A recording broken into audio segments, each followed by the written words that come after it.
Meu nome é Marcos Domingos, eu sou aqui da Igreja Batista da Lapa. Nós estamos fazendo essa apresentação dentro do nosso programa chamado EBD Express e nós estamos abordando o tema do Sermão do Monte.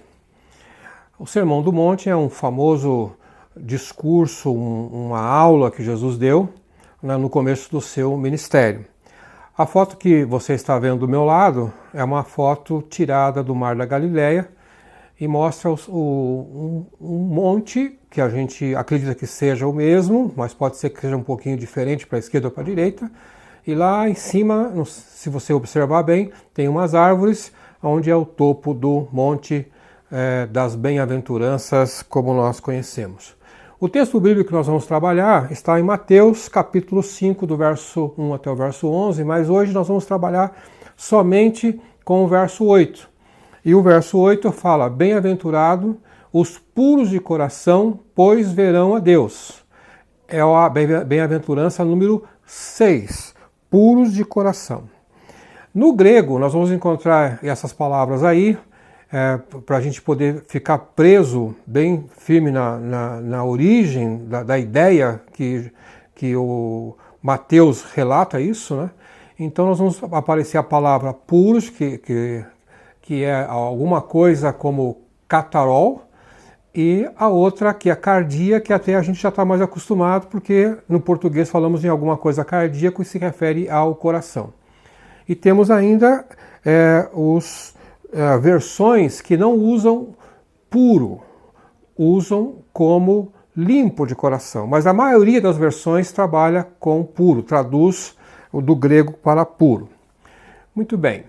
Então, bem-aventurados os puros de coração, pois verão a Deus.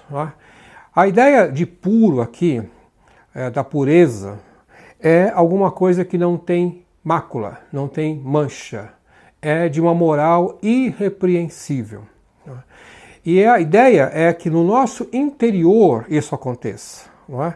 Então, quando a Bíblia se refere a coração, ela está falando daquilo que é do nosso íntimo. Não é? E lá onde estão as origens do nosso pensamento, do nosso desejo, a nossa motivação. Não necessariamente o órgão do nosso corpo, o coração, como nós estamos acostumados. Então não se refere a um órgão físico, coração, mas ao centro das nossas emoções, do nosso desejo, nossa motivação. É o nosso íntimo. O nosso íntimo precisa estar puro, estar livre de qualquer mácula, de qualquer mau pensamento. Muito bem. Outros trechos bíblicos falam, por exemplo, em Salmo 73:3, fala: certamente Deus é bom para Israel, para os puros de coração. Essa ideia da pureza interior, ela já vem lá no Velho Testamento, e o salmista aqui diz que aquele que é puro de coração recebe essa bondade de Deus. E também outro salmista fala que o acesso ao santo lugar, o acesso a Deus, na presença de Deus, também está destinado àqueles que são puros de coração. E também aí nós vamos encontrar em Hebreus, quando Hebreus capítulo 12, verso 14, e ele fala assim: esforce-se para viver em paz com todos e para serem santos. Sem santidade ninguém verá o Senhor. Então veja que a ideia também da pureza, aqui usando uma outra palavra, outro termo de santidade, mas certamente no mesmo sentido, que é a condição para ver a Deus. E um outro texto que eu separei é o objetivo dessa instrução, Paulo se referindo a Timóteo, e para Timóteo ser confortado e também confortar a igreja que Timóteo pastoreava, ele fala: o objetivo dessa instrução, Timóteo, é o amor que procede de um coração puro. Então Paulo está se referindo a Timóteo assim, do seu íntimo, com toda a boa intenção que ele tem, uma boa consciência para poder instruir o seu jovem discípulo. Nós vamos também ver que a ideia de pureza, que é uma coisa também cultivada no nosso meio, de uma certa forma, em muitos aspectos da nossa vida, nós queremos que as coisas sejam puras, né? E nós encontramos uma ilustração muito interessante de um animal chamado arminho. Esse animal ele vive mais no hemisfério norte, principalmente no norte ali da Europa, né? E ele tem uma pele muito bonita. E diz os estudiosos que a pele dele muda de cor e ela se torna branca no inverno. E esse animal, ele preza pela sua pureza, pela limpeza da sua pele. Então, quando ele é caçado, e porque a sua pele é valiosa, principalmente na Idade Média, que se usava a pele dele para as roupas dos reis e príncipes, como que eles faziam para caçar o animal? Eles colocavam sujeira na cova do animal. E quando esse arminho, ele chegava para entrar na cova e percebia que tinha sujeira, ele não entrava. Então, esse animal preferia ser preso, preferia até, obviamente, a morte, indiretamente, do que ele ficar sujo. Esse é o valor que ele dava para a limpeza. Isso um animal, nós estamos falando de um animal. Também nós encontramos um pensamento desse escritor, filósofo, muito respeitado no nosso meio, o C.S. Lewis, e ele fala assim: é mais fácil dizer bem-aventurados os puros de coração, porque verão a Deus, pois somente os puros de coração querem ver a Deus. Então ele inverteu um pouco aqui a ideia de que aquele que realmente busca ter um íntimo puro diante de Deus, sem mácula, então automaticamente ele deseja ver a Deus. E essa ideia de ver a Deus também pode parecer a princípio que os nossos olhos carnais que iriam ver a Deus. Isso não é possível, não é? Não é essa a visão que a Bíblia está falando, né? Nós vamos encontrar alguns escritores da Bíblia, por exemplo, que tiveram visões, e quando eles relatam essas visões sobre o trono de Deus, eles tentam traduzir isso na nossa linguagem humana, mas não conseguem muito com palavras. No Ezequiel, por exemplo, ele tem uma visão do trono de Deus, e que ele diz que do lado tinha uma espécie de um arco-íris, né? Mas não é essa visão física que nós estamos falando, né? Essa visão que a Bíblia está nos falando, assim, ele nos qualifica para ver, conhecer, verdadeiramente conceber o que é Deus. Não necessariamente ele vai nos aparecer na nossa frente, porque nem Moisés, que era um homem que Deus escolheu, trabalhou com ele, foi-lhe permitido ver a face de Deus, não é? E também quando nós pensamos que verão a Deus, quer dizer, o resultado disso é uma interpretação correta de todo o fenômeno que dá vida em relação à providência divina. Então, só para poder deixar mais claro esse pensamento ver a Deus significa estar qualificado para conhecê-lo verdadeiramente como ele é. Então, no nosso íntimo, que nós estamos agora puros, nós estamos qualificados, nós somos credenciados para conhecer melhor a Deus. E depois a gente vai ver outros textos que falam que quando nós estamos agora no nosso interior com essa pureza, que vai ser conseguida através do sacrifício de Cristo na cruz do Calvário, o Espírito Santo de Deus habita em nós, e aí nós começamos a ter uma comunhão melhor com Deus, e nessa comunhão nós podemos dizer que nós conhecemos melhor a Deus. Veja que a Bíblia fala que, mesmo Jesus disse também, que ninguém viu o Pai, somente o Filho. Então, Jesus admite ou afirma dessa forma, né, em João capítulo 1, verso 8 e João capítulo 6, verso 46, ele fala: ninguém viu o Pai, a não ser aquele que vem de Deus.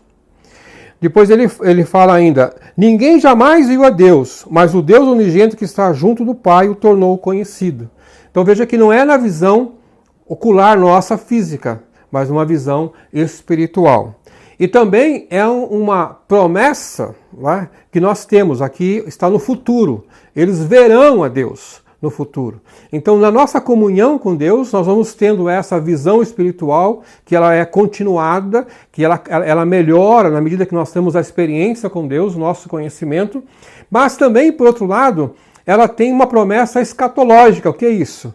É que um dia, quando Jesus voltar, e nós seremos transformados, não teremos mais esse corpo carnal que nós temos agora, teremos um corpo espiritual, aí sim nós teremos uma possibilidade de ver a Deus como exatamente Ele é. Não é? E aí talvez nós não vamos mais precisar de palavras, ou inventar textos, ou palavras, ou símbolos para descrever a Deus, porque o nosso conhecimento será muito, muito melhor. Quando nós falamos em pureza, não é? Nós temos que pensar que a pureza que Cristo está querendo de nós aqui nesse texto, ela é uma pureza máxima, 100%. Não é? Nós, às vezes, quando trabalhamos com alguns materiais, por exemplo, ouro, não é? Então você vai comprar um ouro, existe uma escala de pureza. Existem praticamente duas escalas, uma usada pelos americanos, que fala em quilates. Então, se você vai dar uma joia para alguém, você vai dar com a máxima pureza, que é 24 quilates. Porque na classificação americana, 24 é o máximo. Se você, eventualmente, receber uma joia de 18 quilates, saiba que a sua joia não é pura. Ela tem algum defeito no ouro. Mas se você receber de 24 quilates, aí sim, aí é uma joia boa. Ou na classificação europeia, fala em 999. Né? E Jesus, quando está falando, então, para que a gente possa nos livrar dessas impurezas, ele usa um texto, que é até um texto, assim, na primeira leitura, vai parecer assim difícil de compreensão, que está no próprio Sermão do Monte, Mateus capítulo 5, versos 29 e 30, ele fala assim: se o seu olho direito o fizer pecar, arranque e o lance fora. Depois ele fala: se a sua mão direita o fizer pecar, corte e lance fora.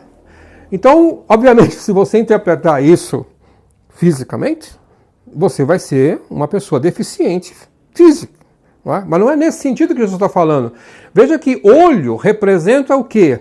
Representa a porta do nosso desejo. Porque quando nós cobiçamos alguma coisa, quando alguma coisa entra e provoca em nós um desejo, às vezes é um desejo maligno, um desejo de adultério, um desejo de alguma coisa, passa pelo olho. O olho é a porta de entrada desses maus desejos. Então, o que Jesus está falando é o seguinte: olha, esse seu olho, essa porta de entrada dessa impureza, ela tem que ser fechada. Ela tem que ser eliminada. Assim como ele fala da mão, a mão é ação. Então, se você tem alguma atitude que não é de acordo com a pureza de Deus, tem que ser cortada, tem que ser eliminada, nesse sentido aí. Muitas pessoas, às vezes, pensam que, dizem assim, não, mas eu sou humano mesmo, eu nunca vou conseguir ser perfeito, então eu tenho esse e outro defeito. Não existe exceção na Bíblia. O que Jesus está propondo é uma pureza máxima, que nós vamos conseguindo na medida que nós o conhecemos, que nós conhecemos a palavra, na nossa santificação diária. Há uma história que diz que dois seminaristas estavam andando por uma rua de comércio e de repente eles se deram com um anúncio que dizia assim: roupas novas com pequenos defeitos, 70% de desconto. E muitas vezes nós já passamos por isso, da gente ir a algum lugar e querer pagar mais barato numa roupa de marca, porque ela tem algum defeito. E aí a gente fica até contente e diz assim: nossa, essa roupa custa tanto no shopping, mas eu estou pagando mais barato. Mas por que você está pagando mais barato? Porque ela tem um pequeno defeito. Então o que aquele seminarista, quando ele viu esse anúncio, ele pensou assim: se eu tiver, mesmo que eu tenha pequenos desvios, eu estou longe ainda da presença de Deus. Porque Deus não admite esse tipo de impureza. Haverá uma redução no seu valor, mesmo com pequenos defeitos. Essa que é a ideia dessa história aqui. Agora, o nosso coração diz a Bíblia, enganoso. Aí no sentido de que o nosso íntimo é enganoso. E nós encontramos por Jeremias 17:9, ele fala assim: enganoso é o coração mais que todas as coisas e desesperadamente corrupto. Então aqui nós vamos começar agora lendo o texto de Jeremias e pensando na exigência que Jesus está fazendo para a gente ser puro. Mas aí existe um dilema agora. Existe aí uma coisa difícil, porque a própria Bíblia admite que o coração é corrupto, não é? E aí o apóstolo Paulo também, homem de Deus, já experimentado, quando ele escreve aos Romanos, ele fala: porque tenho o desejo de fazer o que é bom, mas não consigo realizá-lo. Então Paulo tinha essa luta também entre a carne, que é de natureza corrupta, porque a Bíblia fala que nós nascemos, né, na iniquidade, e tinha a parte espiritual dele, havia uma luta interna. Tá? Então nós vamos pensar assim, o homem natural tende a desobedecer a Deus. É mais fácil confiar no homem do que em Deus. Isso foi o que Jeremias estava falando, que o povo da sua época preferia confiar no homem e não confiar em Deus.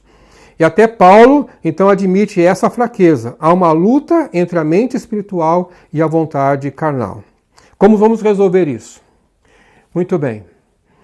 Há muitos cristãos que são cegos diante de Deus. Por que são cegos? Porque não experimentaram ainda a palavra, não tiveram uma experiência com Deus. Nessa época nós estamos vivendo, numa época de ficar em casa, numa época de crise, numa época que nós estamos sentindo medo, porque tem o coronavírus, é uma época que nós temos que refletir bem e usar o nosso tempo, que está muitas vezes ocioso, para conhecer melhor o nosso Deus, conhecer a sua proteção, conhecer a sua mão que está sobre nós e louvar o seu nome. Isso vai ser uma experiência de conhecer melhor a Deus. A visão de Deus permite descrevê-lo para o incrédulo. Então, se eu tenho uma visão boa de Deus, eu vou transmitir o meu Deus para alguém que não o conhece com muito mais facilidade, com muito mais credibilidade. Aquele que não o conhece, que é cego, não sabe falar quem verdadeiramente é Deus, porque não teve uma experiência com ele. Nessa minha forma carnal, não podemos ver a Deus, nosso olho carnal não pode. Mas na eternidade, em um corpo espiritual, nós o veremos face a face. Essa é a nossa grande esperança. Eu quero ver o meu Jesus face a face. Eu quero abraçá-lo. Eu quero olhar para o trono de Deus. Essa é a minha esperança. E isso eu vou conseguir pela graça de Cristo, pelo seu sacrifício na cruz do Calvário, que vai permitir que o meu corpo espiritual tenha essa chance de ver Deus face a face. Enquanto estiver aqui na terra, a minha visão de Deus é de uma vida santa, piedosa e do conhecimento da Bíblia. Eu quero ter esse tipo de vida para poder alcançar um dia o reino, estar com ele face a face. A solução proposta por Paulo para vencer essa dualidade, esse dilema com a carne, ele coloca aqui, é permitir que Cristo viva em nós e tenha domínio da nossa mente. Para concluir aqui, eu encontrei de um autor desconhecido uma oração sobre esse texto. Aliás, esse autor ele faz orações por cada das bem-aventuranças. E ele diz assim: lava-me com a tua santidade, Deus Santo. Queime as impurezas com o seu fogo refinado.